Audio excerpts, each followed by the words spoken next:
આજે હું તમને પીટાવર્ક કરતા શીખવાડીશ. તો પીટાવર્ક માટે કઈ કઈ વસ્તુની જરૂર પડે તે તમે જુઓ. હાથોડો, સૂયો, આ સૂરમામાં થાય અને જરદોશીમાં પણ પીટાવર્ક થાય છે. આપણે હવે જરદોશીના કટિંગ કરવાના છે. તમારે પણ આવી રીતે કટિંગ કરી લેવાના. અને હવે આપણે કેવી રીતે કરવી તે હું તમને આજે બતાવું છું. હવે આપણે શરૂઆત કરીશું. તો શરૂઆત કેવી રીતે કરવી, તો આપણે આગળ પાછળ પહેલાં સાંકળી લઈ લેવાની, એટલે નીકળે નહીં આપણું વર્ક. હવે આ જરદોશી લઈ અને આની વચ્ચેથી આપણે આવી રીતે સાંકળી લેવાની છે. આખી જરદોશી કહેવાય. આવી રીતે આપણે વળાંક વાળતો જવાનો છે અને ટીપ લેતી જવાની છે.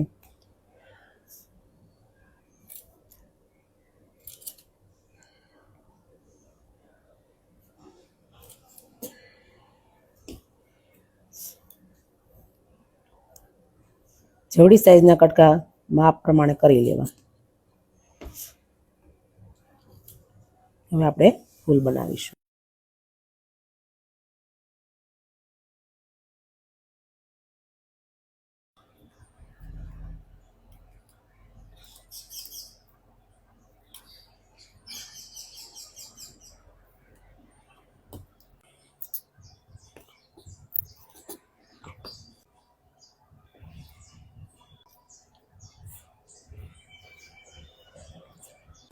હવે આપણે પીટાવર્કનું પીટશું. તો આ થોડો છે અને એની દોસ્તો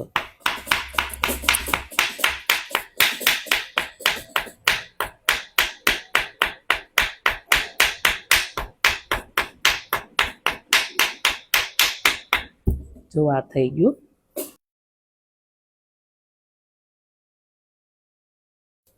આપણે આ બેઝિક કોર્સમાં આવે છે, જે છે તે આ પીટાવર્ક છે.